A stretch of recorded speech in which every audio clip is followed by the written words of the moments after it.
نحمده ونستعينه ونعوذ بالله من شرور أنفسنا ومن سيئات أعمالنا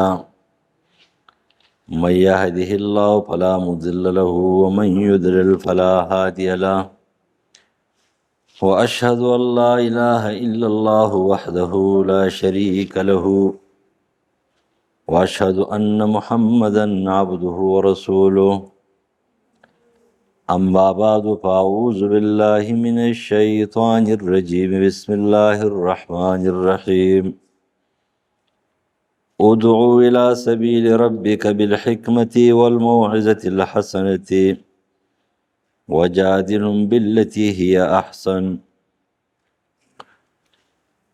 وعن أبي اليقظان عمار بن ياسر رضي الله تعالى عنه ما قال سمعت رسول الله يقول إن طول الصلاة الرجل وقصر خطبته مئنة من فقهه فأطيلوا الصلاة وأقصروا الخطبة رواه مسلم. وبلی لاری در خپلتا په حکمت سره او په ښه نصیحت سره او بحث وسره وکړئ په ښایسته طریقه باندې. ابو الیقظان عمار بن یاسر رضی الله تعالی عنہ فرمایي چې ما د رسول الله نه واورېدل چې یو سړی اوږد لمونځ کوي، انفرادي لمونځ دی، اصل کې اجتماعي لمونځ دپاره خپل قانون دی چې په هغې کې رسول الله فرمایلی دي چې یاره کله ځان لمونځ کوي نو طول ما شاء، او چې کله امامتي کوي نو فلیخفف، یا به سپک لمونځ کوي، جلسه قومه رکوع سجده و برابر. یاسې نه یو حدیث دې واورېدو ته وایي چې هلکه اوږد لمونځ چې کومه دی نو دا بهتر دی. نو ان طول الصلاة الرجل، بېشکه اوږد لمونځ د سړي چې دی چې دا منفرد لمونځ کوي، نوافل کوي، ځان له عبادات کوي، او بیا دا خلقو ته خطاب او خطبه کوي وقصر خطبته، او لنډه خطبه او داسې جامع نصیحت او وعظ، دا مئنة من فقهه، دا علامه ده د ده په فقه باندې، د په علم باندې د سره پوهه ورسره ده. نو په اطیعوا الصلاة اوږد لمونځ کوئ، ځان له چې سنت کوئ، نفل کوئ، عبادات کوئ. واقصروا الخطبة، او چې کله بیان کوئ نو هغه لنډ بیان کوئ، لنډه خطبه وایئ، مختصره خطبه وایئ. رواه مسلم. باب الوعظ والاقتصاد به. نبی علیہ السلام قرآن او حدیث څنګه چې د امر بالمعروف او نهی عن المنکر حکم کوي، نو د هغې د بیان طریقه هم ښیي.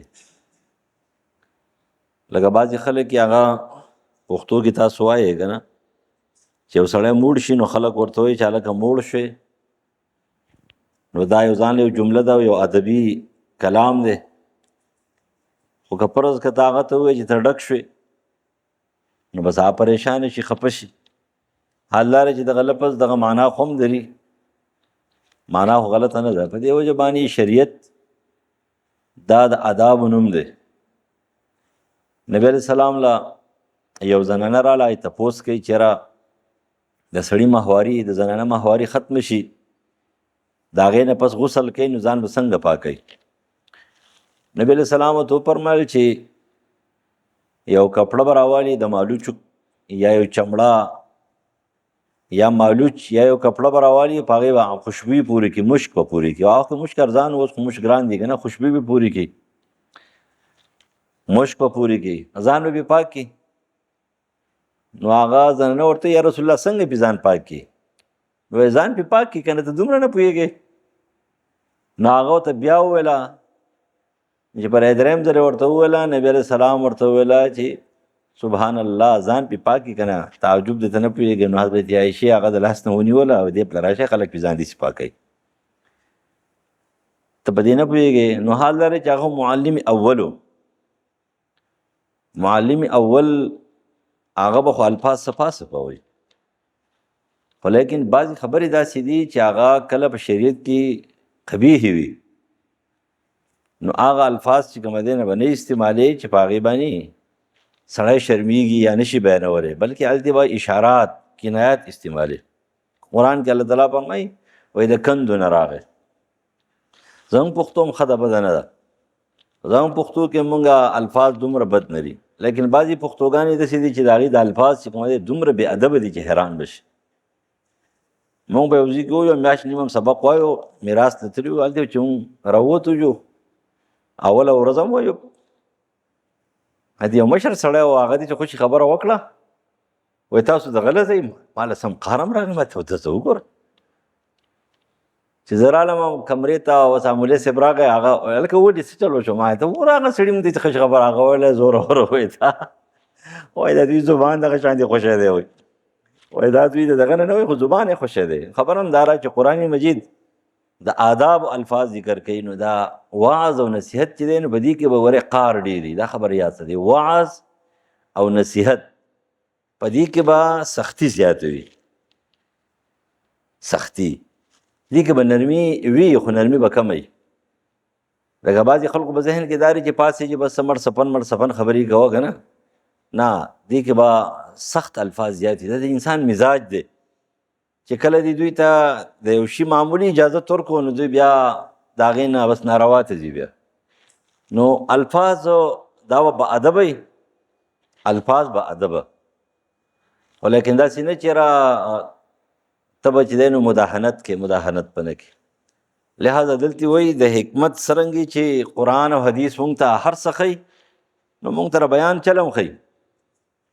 نو وایي چې ادعو الی سبیل ربک، سورة نحل آیت نمبر 125 کې الله فرمایي ادعو الی سبیل ربک، ای پیغمبره د اسلام ته خلک راوبله، د اسلام د لارې ته راوبله.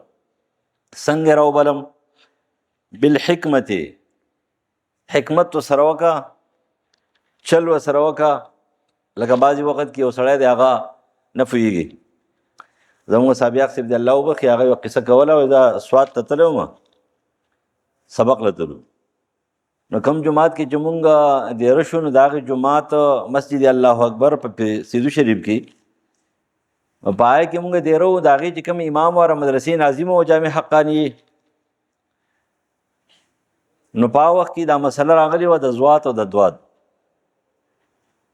د زوات او د دواد مسله وه.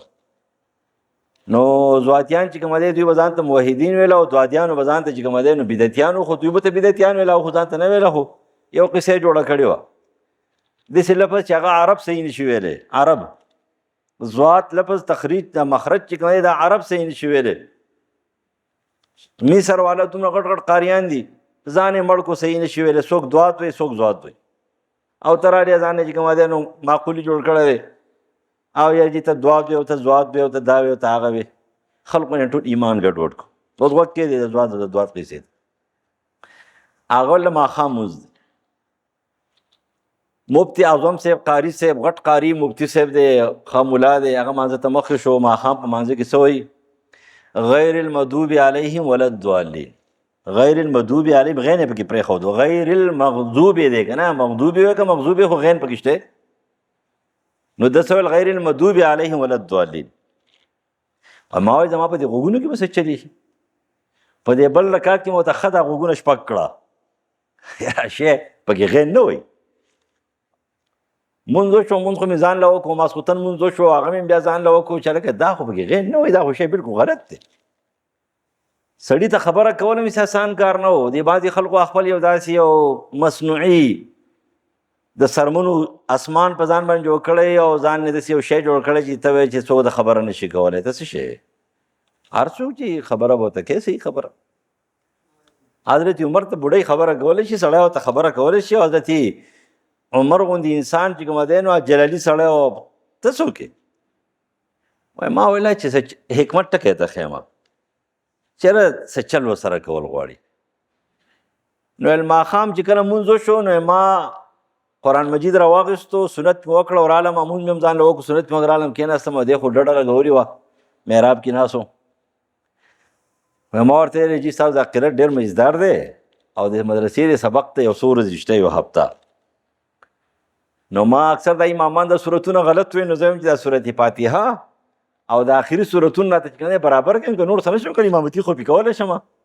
پخوا نه د امامانو د نصیب دغه ورتله که نه، او یو به رشید البیان ورته د جمعې په ورځ به وایو، او چې د خطبې کتاب د اختر په ورځ ورک شو، چې بیا به غریب چې کوم سروهاله بروهاله ګرځېدو چې دا خطبه به څنګه وایم. د جمعې په ورځ باندې دغه یوه خطبه ده، مولوی صاحب پیدا شو مړ شو او دغه یوه خطبه تله نه بدلېږي. لکه زوروره ده یو خطبه را دا یو خطبه کې دا خو چې کومه تقریر دی وکړو دا خطبه خلکو ته ووایه که نه، دغه آیات او دغه حدیث پکې ووایه. ویل هغه هم دې چې دا مرۍ چجه کړه او ویل چې آو که نه زما په شان سورت فاتحه څوک نه شي ویلی. ما قرآن ورته کلاو کړو ته شروع وکړه الحمدلله رب العالمین. و چې دې ځای ته راغی ما چې جي و چې څه وی بیا هم ښه سړی و. ما چې تاسو لاندې لږ دې ځای ته وګورئ چې هغه ته وکتل چې ښه وایه ما چې په دې ځای کې غین دی تاسو خو پکې غین نه وایئ. و دې چې غیر المغضوب هلکه دا خو رښتیا دې کې خو غین دی دا خو پکې زه نه یم. او یاره داسې بری کتل او لاندې کتل بره او سړی غصه شو چې په دې خوله څه ورته که نه کومه کنځلي او زواتیان او دوادیان چې کومه کړه وایي د دوی د هغه زوات او دوات او داسې داسې ته ګوره زما نه هغه ټول مونځ هر څه ګډوډ کړی مونځ هېچ چا نه دی شوی ځکه چې په دې کې خو زه غیر نه یم. او یاره وایي سړی خانه او ایسته په ژړا شو. ما ته وایي دا مې څه کړي دي یاره. ما ته ویلې چې هلکه طالبه ډېر هوښیار طالب که تا ما ته داسې ویل وی که نه چې ته پکې غیر نه وي که نه دې مرۍ نه وي نیوی خو چل دې را سره وکړو. یعنې دې ته حکمت وایي. څه وایي دې ته حکمت. یو سړی یو عمل کوي، زموږ استاد محترم ویل یو سړی یو عمل کوي او هغه عمل د شریعت خلاف دی. مولوي صاحب دی ته ورته وایې چېرې جي ته چې دا کومه عمل کوې ډېر مزدار عمل دی او ډېر ښه عمل دی زما ډېر خوښ دی. خو هسې نه چې زموږ نه څوک تپوس وکړي نو بیا به دلیل په کوم ځای کې پیش کوو چې دا په کوم کتاب کې دا مسله ده دا راته جي لږه وښایه چې یاره دا موږ ځان سره ولیکو نوټ یې کړو. په قرآن کې دا په قرآن کې خو نشته، په حدیث صحیحو کې دا جي په حدیثو کې هم نشته. نو چېرته صحابو دا عمل کړی دی نه جي صحابو هم نه دی کړی، تابعینو کړی دی نه جي تابعینو نه دی کړی. نو ته یې ولیکې بس اثر به احساس پیدا شي چې تپوس دې وکړو د حوالې که نه چېرې جي دا مسله ته کې دا په څه شي کې ده دا کم معتبر کتاب کې ده په قرآن کې ده حدیث کې ده بس هغه به څه شی به غلی شي. دې ته څه وایي دې ته حکمت ویلی کېږي. نو قرآن وایي ادعو الی سبیل ربک بالحکمت. د یو سړي دپاره چې هغه په یو ګناه کې واقع دی په یو غلطۍ کې واقع دی یا ته نیکۍ طرف ته هغه رابلې نو د هغه دپاره داسې یو طریقه اختیار کړه داسې یو طریقه چې هغه نیغې لارې ته راشي غلط کار پرېږدي پریشانه هم نه شي او ستا خبر ومني. دې ته څه ویلی کېږي دې ته حکمت وایي. لکه سلیمان علیه السلام صلح کړې ده حکمت یې کړی که پلار ته داسې ویلي وی که نه داود علیه السلام دې فیصله دې غلطه کړله فیصله غلطه کړې هم نه وه خو که داود علیه السلام ته ویله چې فیصله دې غلطه کړې ده او ته ورکوټه ماشوم یې وځه 14-15 ساله هلک یې تاسو ما ته چې کومه دې چلونه ښې زه پیغمبر یم او ما دا فیصله کړې فیصله ټیک وه لیکن هغه ورته ویل بابا وایي که زه دا فیصله بل شانتي وکړم په بله طریقې وکړم تاسو ته ګورئ او ستا خوښه شي نو ټیک دا ویل چې وکړه ته وکړه. نو بس هغه راغی ورته ویله وایي دا ګډو بیزو والا چې دی نو دا به څه وکړي د دې پټي نګراني به کوي 6 میاشتې او 6 میاشتې چې کومه دی دا ګډې بیزې چې دی دا د پټي مالک له ورکوي دا به دې شوده خوري دا به دې ګډوري ورغومې چې څومره پیدا کېږي ابره دی او دا وړی وژغونې به دې ځان کټ کوي او دا به خرڅوي 6 میاشتې یا 3 میاشتې یا 4 میاشتې بعد چې کومه دی فصل حد ته ورسېدلو هغې حواله کړو زمیندار ته او بیزې حواله کړې چا ته هغې حواله کې بیزو واله ته ګډو واله ته. دې ته څه ویلی کېږي دې ته حکمت ویلی کېږي. والموعظة الحسنه ښایسته نصیحت ورته وکړه. ښایسته نصیحت څه دی قرآن او حدیث دا یاد ساتئ. ګورئ قرآن او حدیث دا د حکمت نه ډک دي او دا د نصیحت خبرې دي بې شک او بې شبې لیکن ګورئ بیان او انداز دا د هر چا ځان نه ځان دی. دغه د قرآن آیت یو سړی ووایي په داسې طرز باندې ووایي لکه اوس تاسو ته مثال پیش کوم. یو کس حدیث بیان کو چېرې یو صحابي راغی نبی علیه السلام ته جمعات کې د الله رسول ما باندې حد جاري که زما دکان دی د کجورو هلته یو زنانه راله او ما ورته داسې وویله او داسې چل وشو په ما باندې حد جاري که. بیا مونځ وشو هغو توبه وکړه ستومانه خپیمانه پریشانه شو راغې بیا د هغې نه پس مونځ وکړو او قرآن نازل شو چې حسنات کې سیئات ته ختمي، ان الحسنات یذهبن السیئات. خبره ختم شو. اوس یو کس هغه په دې انداز باندې هغه بیان وکړو چې بس یو کس پاسې چې ښه ته دا چل کې تر جمعات امام ته دا چل کې او جګړه جوړ کړه او خان د امامتین راوستو دې پرېده منه د تاوله ما د غتل ماشومان را لګو سبق لا داسې چل هغه چل لانجه جوړ کړه. او ما په سیراغه ما دې الله دې غر کړ استاد دې حدیث ته بیانول ته څه ضرورت دي ته بیانول دا مطلب دی نو وخت رستو ګوره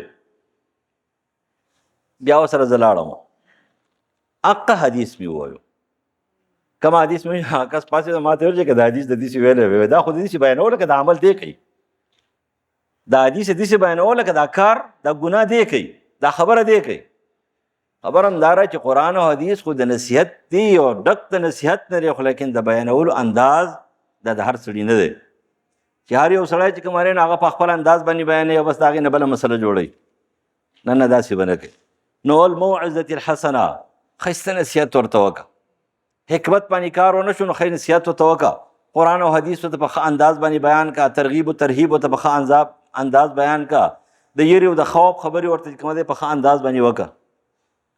په دې باندې هم سړی پوه نه شو نو وجادلهم بالتي هي احسن، بیا ورته دلایل پیش کړه، بحث ورسره وکړه په ښه طریقه باندې، دلایل ورته پیش کړه. دلایل قرآن او حدیث او اجماع د امت ته وایي، د دې نه اخوا دې ته دلایل نه وایي، دې ته دلایل نه وایي چې ته وایې چې هلکه کرامت چې کومه دی نو دومره قسم دی او کرامت دومره قسم دی. څه چې دومره قسم دی ځان نسې کوي، متکلمین دا وایي او فلاسفه دا وایي او پلانکې دا وایي، نه دا خبرې غلط. دلایل قرآن او سنت او اجماع د امت ته. او قیاس مظهر دی، خبره ښکاره کوي، مثبت نه دی، خبره ثابتوي نه. په دې وجه باندې کیدای شي خطا وي، کیدای شي صحیح وي. نو بیا ورته دلایل پیش کړه او بحث ورسره وکړه په دلایلو باندې، که په هغې باندې پوه شو نو بس برابر ده. ابو وائل شقیق زید سلمہ فرمایي سلمہ قال کان ابن مسعود رضی الله عنه یذکرنا فی کل خمیس، د جمعرات په ورځ باندې مونږ ته بیان کولو.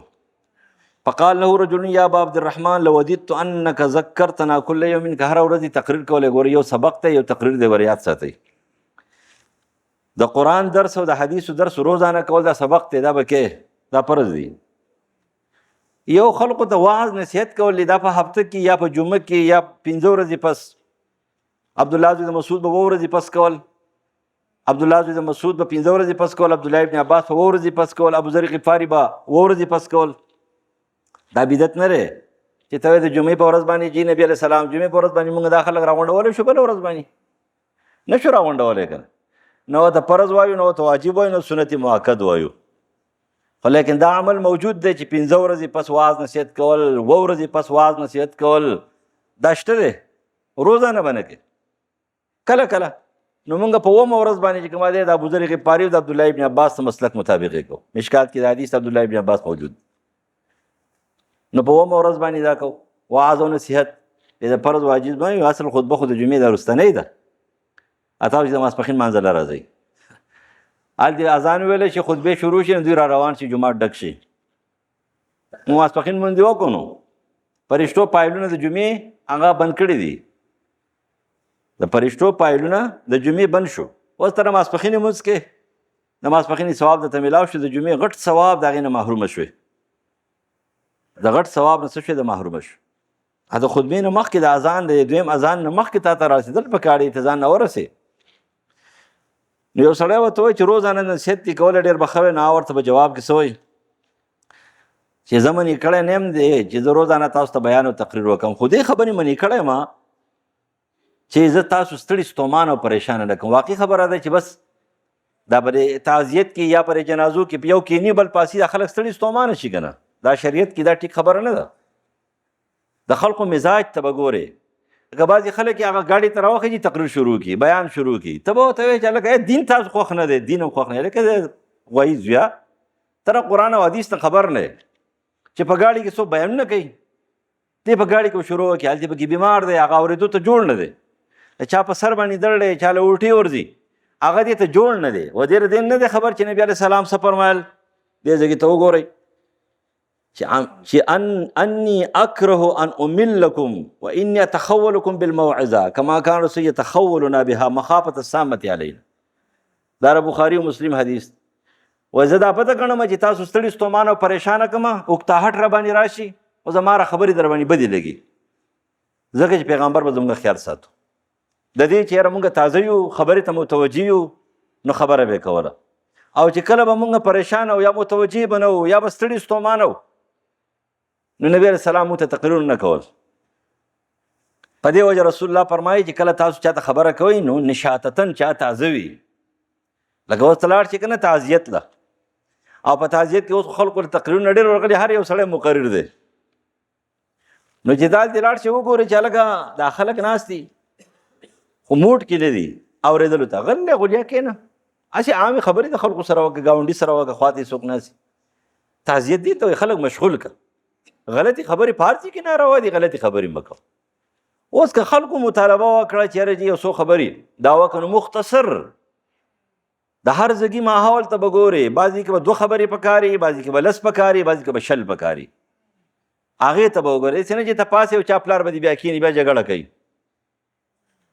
چې بیا کښېنې که نه بیا جګړه کوي. تاسو باندې د دین خبرې به دې لګي، او داسې چللی او هغه چللی او څوک به څه وایي. لکه دا ګډې وډې مه وایه، ته د دین نه خبر نه یې، د قرآن او حدیث نه خبر نه یې.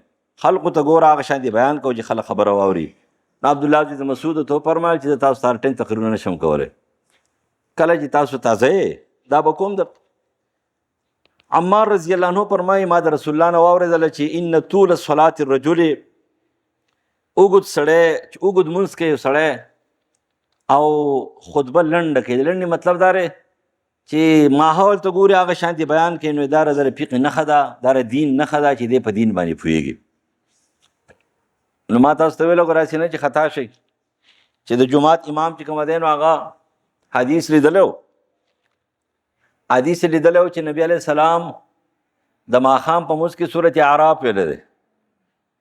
نو دی خانه بس په ماښام په مونځ کې صورت اعراف شروع کړ، لیکن دی غریب ته دا پته نه وه چې نبی علیه السلام دا صورت اعراف کله ویلی او د هغې نه وروستو نبی علیه السلام د امام دپاره کوم قوانین پیش کړي دي. قوانین ورته پیش کړه چې اپتانون یا معاذ ته په فتنو کې خلک اچي، لنډ مونځ کوه، خفف فی الصلات، امامتي سپکه کوه، ځان له چې مونځ کې په طول ماشا څومره اوږد کولی شو نو کوه. خو د سپک مطلب دا هم نه دی چې د جماعت امام چې کوم دی پکې رکوع هم پرېږدي او سجده هم پرېږدي او جلسه هم پرېږدي. قومه نن سبا زموږ د امامانو په منځونو کې جلسه او قومه نشته، جلسه قومه نشته، ښکته کېږي او پورته کېږي، ښکته کېږي او پورته کېږي. او قرت اوږد وایي، کم شي کې چې حکم دی چې هغه له کم وایي نو هغه اوږد قرت کوي، او چې په کم کې حکم دی چې رکوع سجده جلسه قومه دا په آرام سره کوي. جلسه او قومه د رکوع سره قریب او د سجدې سره قریب کې قریبه من سواین حدیث کې راځي چې قاعده سجده دې وکړه جلسه به ورسره د سجدې مقدار لا د هغې نه لږه کمه.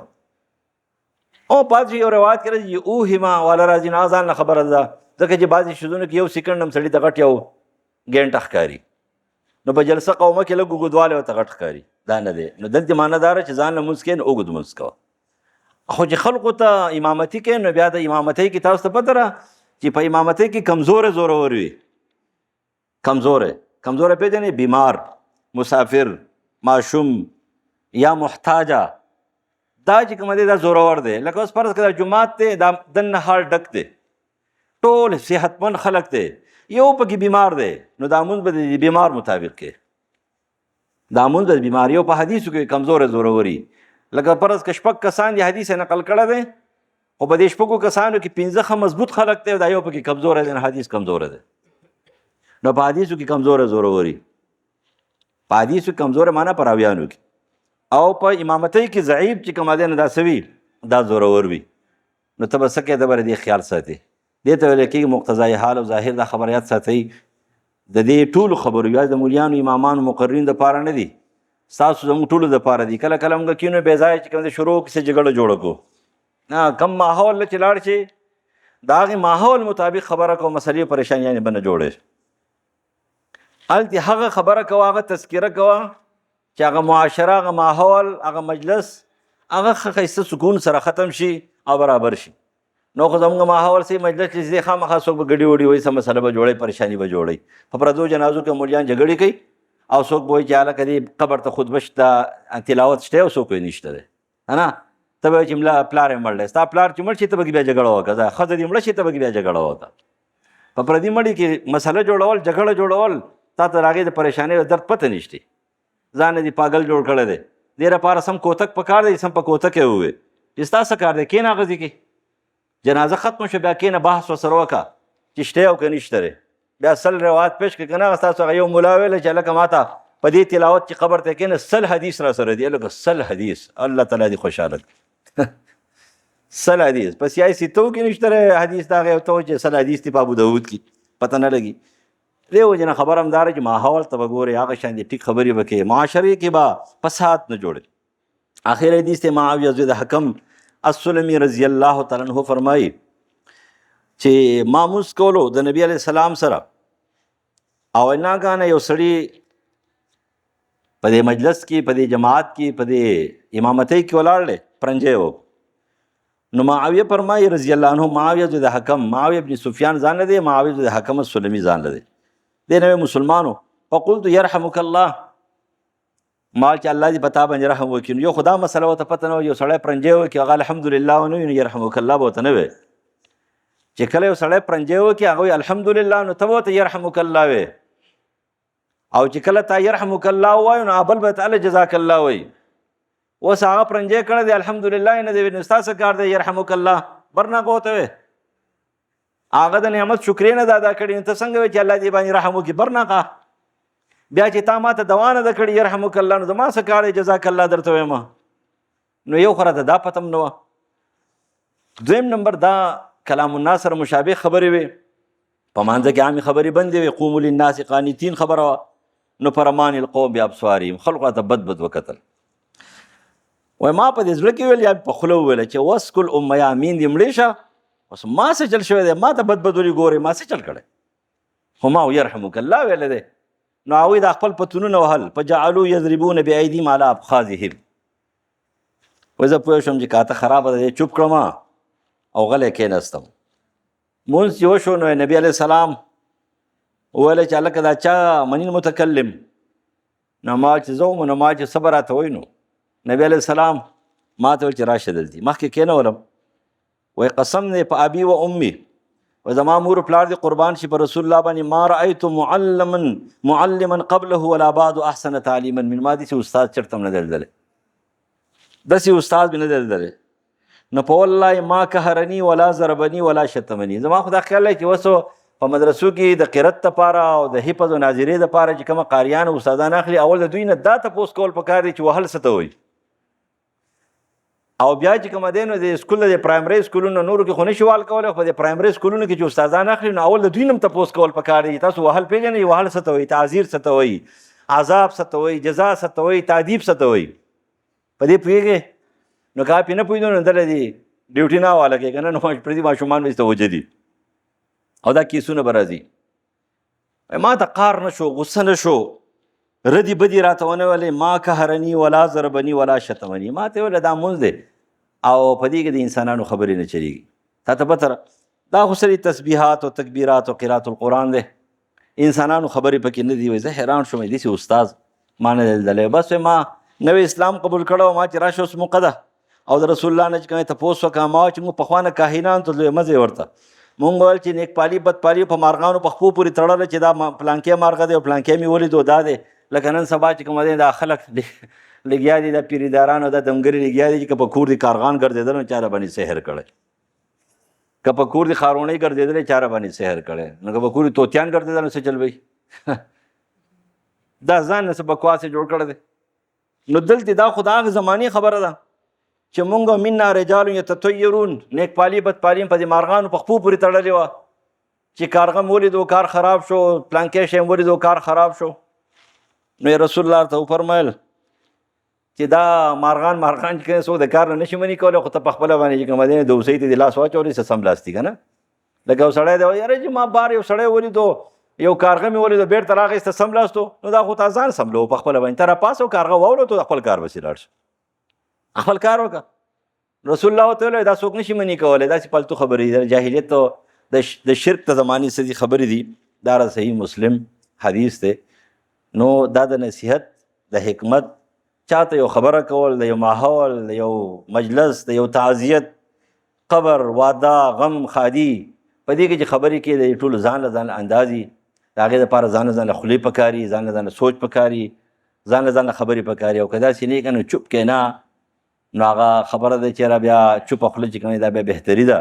نو غلې غلجا کښېنه او خبرې مه کوه، ځکه چې هغه په دې زوم به یې بیا چې خبره کوې چې خبره به دې خرابه وي او مسله به جوړې او مسله به دې څه وي، پریشاني به جوړې. نو الله تعالی دې موږ په حکمت هم پوهې کړي او الله تعالی دې موږ صحیح مسلمانان کړي او بیماران دې الله دې اول شفا ورکړي. وما علینا البلاغ.